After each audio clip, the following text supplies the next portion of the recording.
she whispered. I think I made a mistake choosing you. Broken heart, I nodded slowly and said, you can fix that. Then I walked away without looking back. She tried calling me the next day, but it was already too late. Hey viewers, before we move on to the video, please make sure to subscribe to the channel and hit the like button if you want to see more stories like this. Thanks. I think I made a mistake choosing you. She didn't yell it. She didn't cry it. She whispered it, like it was something she'd been holding in her chest for months, and tonight, she finally let it fall out. And it landed between us like a stone dropping into still water. I felt the ripple before I even processed the words. We were sitting at the kitchen table, barely 2 feet apart, but in that moment it felt like she was standing on the other side of a canyon. The dinner was still warm on the stove. I'd cooked it. I always cooked on Friday nights. It was the one thing we had left that felt like us. But she hadn't touched her plate. She'd been staring at her phone for the last 20 minutes, occasionally glancing up at me with an expression I couldn't read. Now I understood what that expression was. It was the face of someone who had already made a decision. I set my fork down slowly. I didn't slam it. I didn't raise my voice. I just set it down, folded my hands on the table, and looked at her. And I said, you can fix that. She blinked. I could tell she wasn't expecting that. She probably expected me to beg, or argue, or ask her what she meant. But I didn't do any of those things. I pushed my chair back, stood up, and walked to the bedroom. I didn't look back. Not once. I'm 29 years old. Tessa and I had been together for 3 years.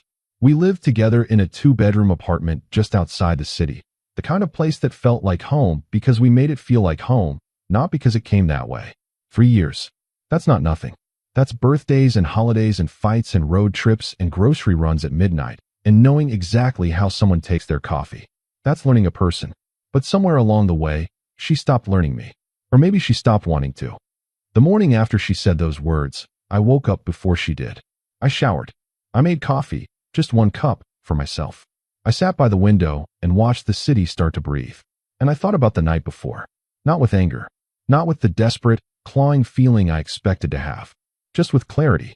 Cold, clean, unflinching clarity. Because the truth was, she hadn't said anything I hadn't already felt. Not in words, but in the slow withdrawal of warmth that had been happening for months. In the way she'd stopped reaching for my hand first. In the way she'd started turning away from me in bed. In the way she laughed a little too loudly at messages on her phone and then went quiet when I asked who it was. In the way she started referring to things in our apartment as hers. My shelf. My side of the closet. My space. Like she'd already been carving herself out of us, piece by piece, and I just hadn't wanted to name it. I named it now. She came out of the bedroom around 9, hair messy, eyes uncertain. She stopped in the doorway when she saw me sitting there. You're up early, she said. Didn't sleep much, I replied. She moved toward the coffee maker and then paused when she realized there was only 1 cup. I hadn't done it on purpose. Or maybe I had. I honestly couldn't tell you. She poured herself a cup without saying anything and leaned against the counter. We should talk, she said. Okay, I said. She waited like she expected me to fill the silence. I didn't. What I said last night. You meant it, I said. Not as an accusation. Just as a fact. She looked down at her mug. I don't know what I meant, she said quietly. You've been thinking about it for a while, I said. You don't know that. Tessa. She looked up at me. You've been unhappy for 6 months, I said. You've stopped telling me things. You started going out more without me. You started comparing us to other couples. Not out loud. But I could see it. She was quiet for a long moment. That doesn't mean I made a mistake, she said. Then why did you say it? She didn't answer, and the silence said everything. Let me tell you how we started, because context matters here. We met at a mutual friend's birthday gathering. Owen's, to be specific. Owen had known both of us separately and had been trying to get us in the same room for almost a year. I remember walking in and seeing her across the room, laughing at something someone had said. She had this way of laughing where her whole face got involved. Not just her mouth, her eyes, her shoulders, even her hands. Like joy couldn't stay contained in one part of her body. I was captivated immediately. We talked that night for almost 3 hours. Just the 2 of us, in the corner of Owen's living room, while the party swirled around us. I drove her home at the end of the night. She kissed me on the cheek at her door and said, "You're different from what I expected." I asked, "What did you expect?" She smiled and said, "Someone easier to ignore." That was the beginning. For the first year, we were everything people say young love is supposed to be. Intentional, present, obsessed with each other in the way that doesn't feel unhealthy because it doesn't hurt yet.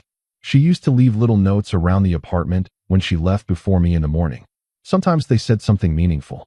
Sometimes they just said, "You snore," or "I ate the last bagel. Sorry, not sorry." But they were always there. I saved every single one in a drawer in the nightstand. She didn't know that. The second year, things shifted. Not dramatically, not all at once.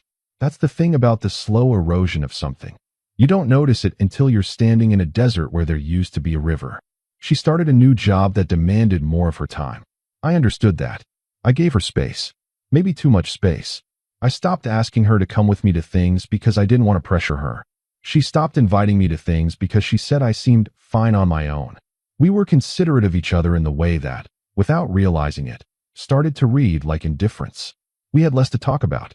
Not because we'd run out of things to say, but because we'd stopped trying. I remember one night sitting across from her at this restaurant she'd wanted to try for months, and we were both on our phones. Not in an obvious way, just checking things, just occupying ourselves. And I thought, this isn't what I wanted. But I didn't say it out loud. That was my mistake. I kept things inside because I didn't want to seem needy or demanding. I thought giving her room was the same as being supportive. It's not. Room, unchecked, becomes distance. Distance, unchecked, becomes a wall. By the third year, the wall was there. I could feel it. She could feel it too, I think. But instead of knocking it down together, we each just stood on our side and waited for the other person to make the first move. There was a guy at her office. Carter. She mentioned him casually at first. Carter said something funny today. Carter and I had lunch with the team. Carter recommended this podcast. I didn't spiral. I'm not the jealous type, or at least I tell myself that. But I'm also not blind. And I started noticing the way his name came up with a kind of energy that our conversations had stopped having. I asked her about it once. Directly. I said, "Is something going on with you and Carter?" She looked at me like I'd accused her of something terrible. "No," she said. "Why would you even ask that?" "Because you light up when you talk about him," I said. "The way you used to light up when you talked to me." That landed hard. I could see it on her face. She didn't deny the observation. She just said, "That's not fair." And I thought, you're right. It wasn't fair. None of it was fair. The week before that night at the dinner table, something happened that I think was the final crack. We had plans. Real plans. I'd booked a cabin about 2 hours outside the city, something I'd been planning for a month. I thought maybe if we got away from everything, got away from the routine and the walls and the silent apartment, we could find our way back to each other. I was naive. She came home that Friday evening and said, "I can't go." I looked up from the bag I was packing. "What?" "Carter's going through something," she said. "His girlfriend just broke up with him, and he's not doing well, and a bunch of us from the office are getting together to cheer him up." She said it quickly, like she'd rehearsed it. I stood there holding a folded flannel shirt in my hands. "I booked this a month ago," I said. "I know," she said. "I'm sorry. I need you this weekend," I said. Not out of ego, not out of control. I genuinely needed that trip. I needed us to need that trip. She looked at me with an expression I'd seen before. Guilt. But underneath the guilt, something worse. Relief. She was relieved to have an excuse not to come. "We can go next weekend," she said. "It's not about the cabin," I said. "You know that." "I know," she said softly. "I'm sorry." She went out that night. I sat in the apartment alone, the half-packed bag by the door. I didn't unpack it. I just left it there, like a monument to something I refused to let myself grieve yet. She came home at 2 in the morning. I was awake, but I pretended to be asleep. I heard her move through the apartment quietly. Careful, like someone who knew they'd done something wrong. She got into bed and lay very still. I lay very still. We were both staring at the ceiling in the dark, not touching, not speaking, both of us completely awake, both of us completely alone. That was the loneliest I'd felt in 3 years. Not because she wasn't there, but because she was right there and still felt like someone I didn't know anymore. 3 days after that, she said those words over a Friday dinner I'd spent an hour cooking. "I think I made a mistake choosing you." And now it was the next morning, and she was standing in the kitchen with her coffee, not meeting my eyes. And I had asked her why she'd said it, and she hadn't answered. I got up from the chair by the window. I carried my cup to the sink. I rinsed it slowly. "I'm going to give you some space," I said. "What does that mean?" she asked. "It means I'm going to stay at Owen's for a few days." She looked surprised. "You don't have to do that," she said. "I know I don't have to," I said. "I want to." "So that's it," she said. "You're just going to leave?"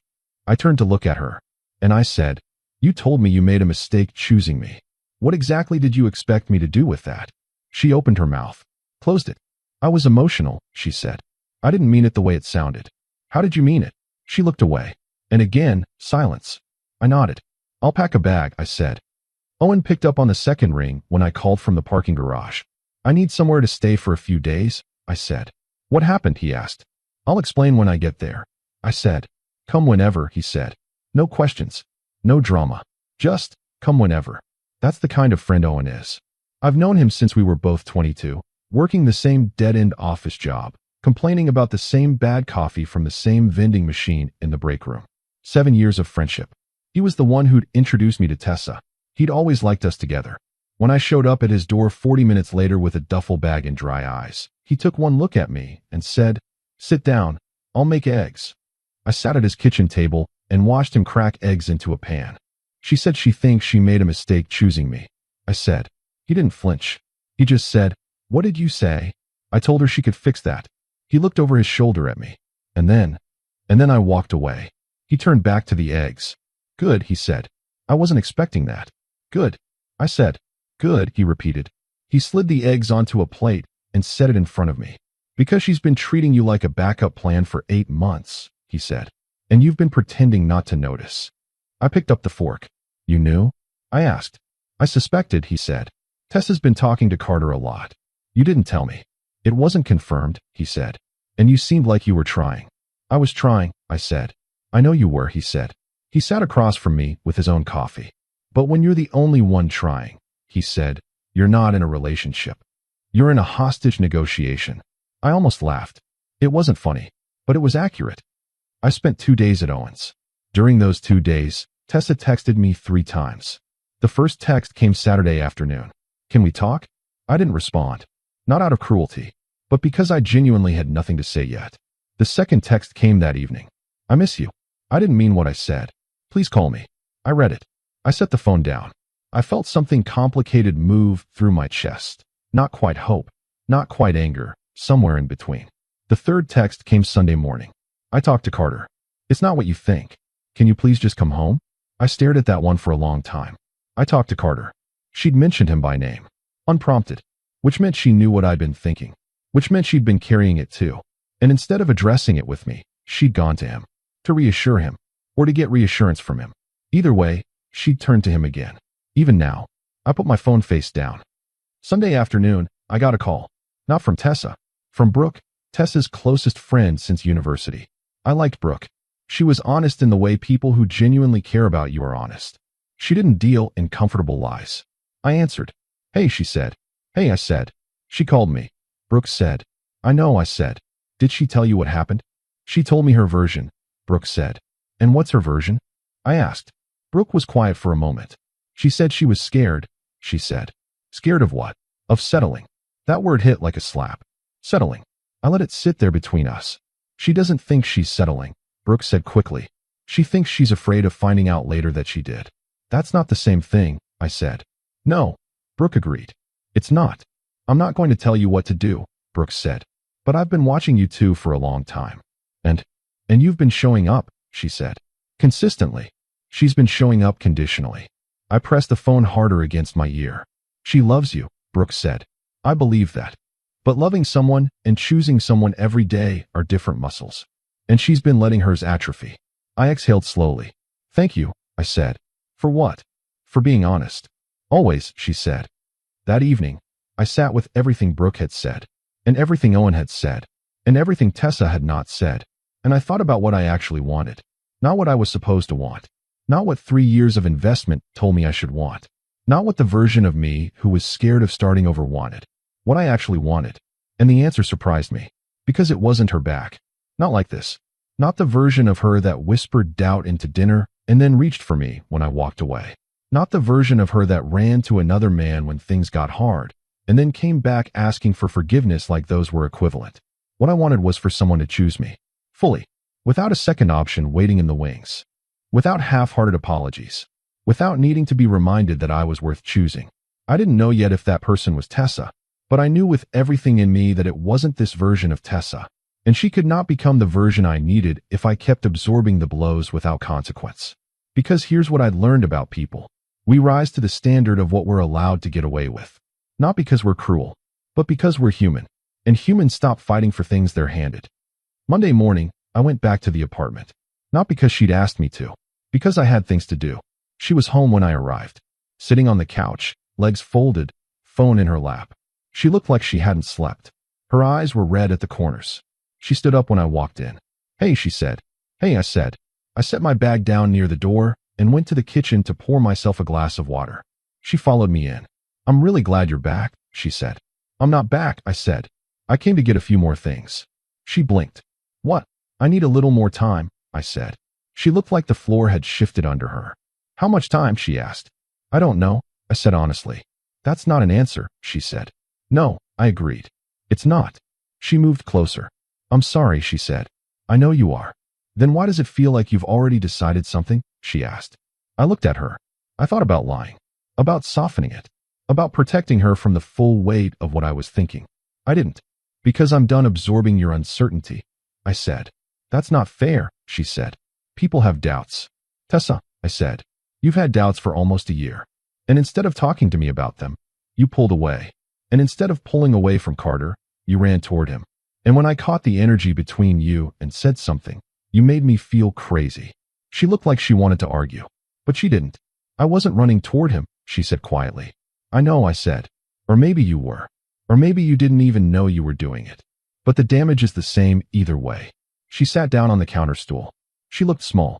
Not in a way that made me feel powerful. In a way that made me feel sad. I don't want to lose you, she said. You should have thought about that, I said. Before you whispered that you'd made a mistake. She wiped her eyes with the back of her hand. People say things they don't mean, she said. Yeah, I said. But you meant it. She looked at me. And again, silence. That confirming, devastating silence. I was scared, she said. I know, I said. Fear is real. But it doesn't make what you did hurt any less. I have spent the last year wondering what I was doing wrong, I said. Wondering why you were pulling away. Wondering if I wasn't enough. And you could have told me. Any of the 1,000 times I tried to reach you. You could have said, I'm scared. I'm confused. I don't know what I want. And we could have worked through it together. But you didn't. You let me wonder. And you went somewhere else for comfort. Her jaw tightened. I didn't do anything wrong, she said.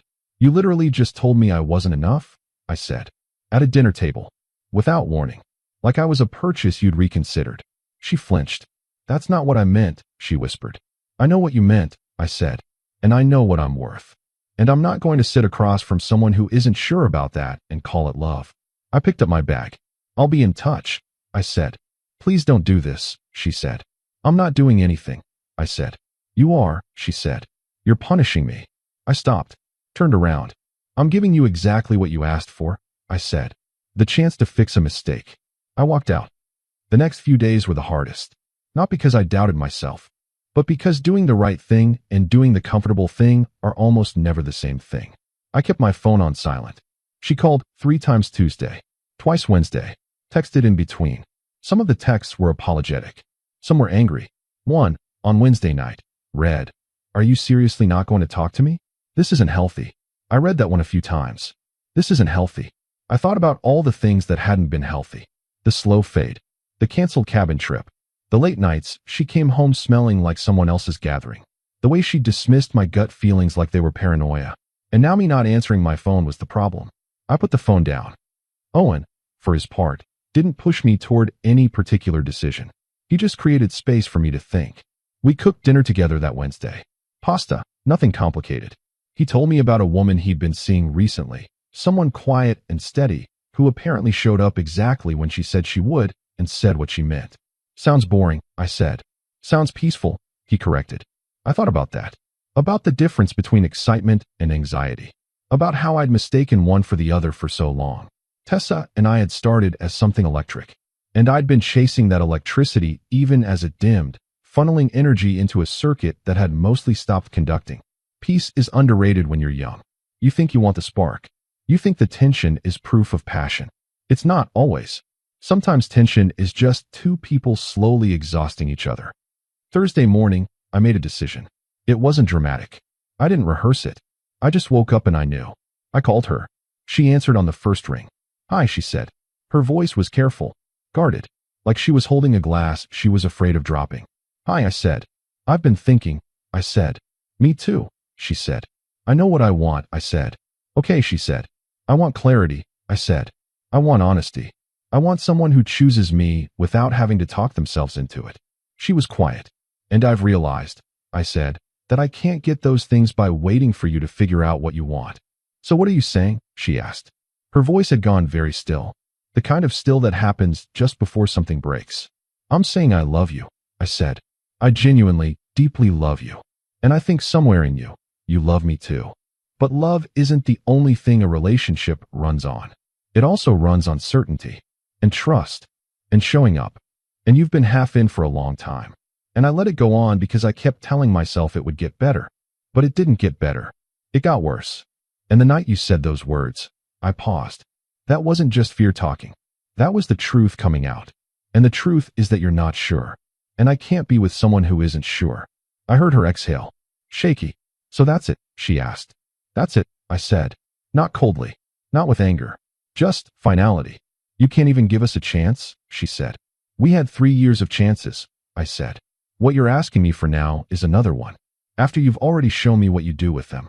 People grow, she said. People change. I know, I said. And maybe you will. But I'm not waiting around to find out. Not anymore. She was crying now. I could hear it. The soft, uneven breathing. The occasional sniff. It hurt. I won't pretend it didn't. Hearing someone you love cry because of something you said will always hurt. But hurt and wrong are not the same thing. Where does that leave us? She asked. It leaves us exactly where you pointed us, I said gently. I didn't want this, she said. I know, I said. But you wanted something other than what we had. And I'd rather honor that than spend another year pretending everything is fine. A long silence. I'm sorry, she said. I know, I said. Take care of yourself. And I hung up.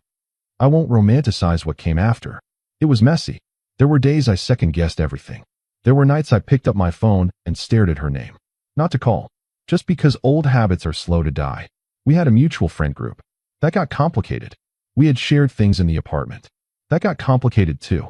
She moved out a few weeks later. We met briefly to divide the practical things. Dishes, the bookshelf, the coffee maker she'd bought, and I'd used every morning for 2 years. She let me keep it. I didn't read into that. Or maybe I did. A month after the phone call, Owen told me Brooke had mentioned that Tessa and Carter were spending time together.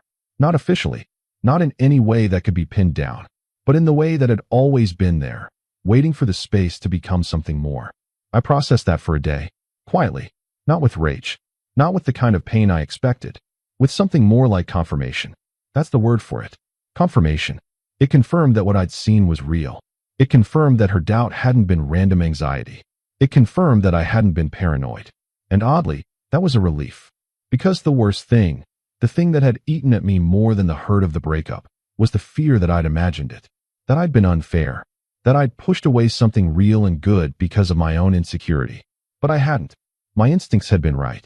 And when your instincts are right, you can grieve clearly, without the fog of self-doubt. 6 weeks after that dinner, I ran into her. At the farmer's market near the apartment, the old apartment. I still went there on Saturday mornings because I liked it and I refused to let a breakup change my Saturday routine. She was alone. She saw me before I saw her. I could tell by the way she was standing when I turned around, like she'd prepared herself. Hey, she said. Hey, I said. We stood there in the middle of the vegetable stalls with early autumn light cutting between the canopies. She looked good. Or she looked tired in the way that people who haven't been sleeping look. Those things can look similar sometimes. How are you? She asked. Good, I said. And I meant it. You seem good, she said. You too, I said. She smiled a little. It didn't reach her eyes. I've been thinking about things, she said. Yeah, I said. And I think I made a lot of mistakes, she said. I think I let fear make decisions that should have been mine. I nodded. I appreciate you saying that, I said. Does it change anything? She asked. Not desperately. Just honestly. I looked at her. At this person I had loved genuinely. At this person who had held my hand on a beach at sunset and told me I was the first man who'd ever made her feel safe. At this person who had also whispered those 7 words over a warm dinner I'd cooked and made me feel like I was expendable. No, I said. Not for us. She nodded. Her chin dipped just slightly. I understand, she said. I'm not angry with you, I said. For what it's worth. I don't think you're a bad person. I think you needed to learn some things. And you needed the space to learn them. So did I. She looked up at me. What did you learn? She asked. I thought about it. That I'd rather be alone and certain, I said, than together and doubted. She blinked. Something passed across her face. Respect, maybe. Or maybe grief. Probably both. Take care of yourself, I said. You too, she said. I walked on. I didn't look back. People ask me sometimes, people who know the story, who've heard pieces of it, whether I regret it, whether I wish I'd fought harder, whether I should have stayed and worked through it. And I understand why they ask. Because we live in a world that tells us love is worth fighting for. That relationships take work. That walking away is giving up. And there's truth in all of that. Relationships do take work. Love is worth fighting for. But there's a version of fighting for it that looks like growth. And there's a version of fighting for it that looks like dismantling yourself so someone else is more comfortable. I'd been doing the second kind for almost a year. The work I needed to do wasn't in the relationship. The work was in recognizing my own worth clearly enough to stop accepting what she was giving me. There is one thing I didn't say to her. Not that night at the dinner table. Not on the phone. Not at the farmer's market. I almost said it once. The night she came home late from Carter's gathering while I sat alone with my half-packed bag by the door. I almost said, I know you deserve someone who makes you feel something. And I think that person might not be me anymore. And if that's true, then this isn't kindness, keeping you here. It's just fear, wearing the costume of love. I didn't say it that night. Because I wasn't ready. Because part of me still hoped. But I say it now. To myself. Because I think she deserves to hear it from someone. Even if that someone is just me, alone, writing it out somewhere no one can see. She deserved someone who made her feel electric. And for a while I did. And then things changed. And instead of naming it, we both just kept showing up and hoping the other person would fix it. We were both guilty. I take my share of that. What I'm not taking is the narrative that I was easy to lose. Because I wasn't. I showed up every single day. I cooked dinner. I booked the cabin. I left space. I gave room. I didn't demand. I didn't control. I just loved her. Quietly and consistently, and in every practical way I knew how. And if that wasn't enough for her, then the problem was never the quality of what I gave. The problem was that she'd stopped being able to receive it. That's not a character flaw in either of us. That's just incompatibility. Painful, time-consuming, 3-year-long incompatibility. I moved into a new place about 2 months after everything ended. Smaller than the apartment we'd shared. Just a 1-bedroom across town. I painted it a shade of blue I'd always liked, but she'd vetoed. I put my books on the shelves in whatever order I felt like.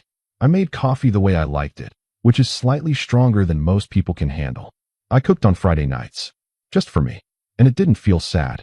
It felt like something returning. Like finding a version of yourself you'd loaned out and forgotten about. Owen came over for dinner that first Friday. He brought a bottle of wine, and we ate at the kitchen table. We talked about things that had nothing to do with Tessa.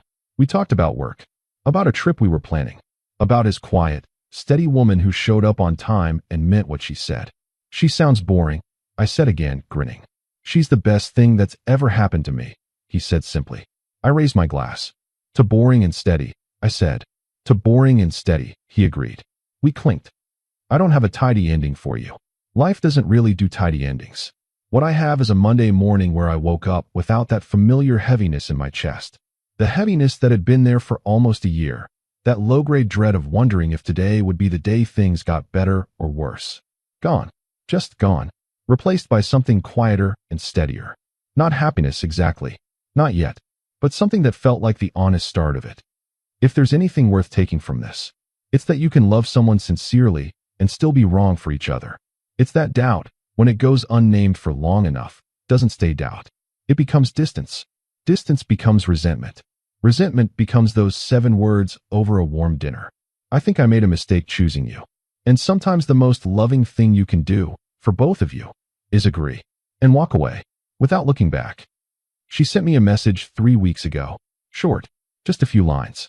It said, I hope you're doing well. I've been doing a lot of thinking. I wanted you to know that I don't regret the time we had. I just regret who I became toward the end of it. You deserve better. I read it twice.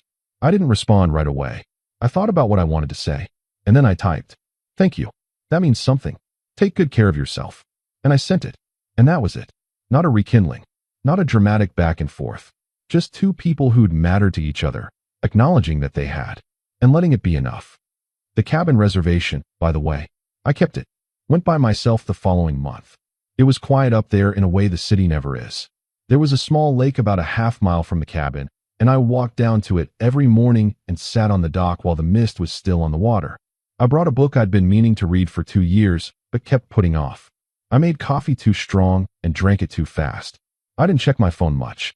On the second morning, I sat on that dock and looked at the water and thought about everything. About her. About us. About the version of myself that had quietly shrunk to fit inside someone else's uncertainty. And I let myself feel it. All of it. The grief and the relief and the pride and the loneliness and the hope. All at once. Like a wave you stop trying to swim against and just let take you for a moment. And then it passed. The way things do when you stop fighting them. And I sat there in the stillness. Just me. The mist. The water. The coffee going cold in my hand. And I thought, this is okay. This, right here, is okay. She whispered, I think I made a mistake choosing you. And I nodded slowly and said, you can fix that. And I walked away, without looking back. Because some doors, once you walk through them, don't open the same way from the other side. And some goodbyes aren't endings. They're just the first honest thing two people have said to each other in a very long time. This was ours. And now, finally, I'm okay with that.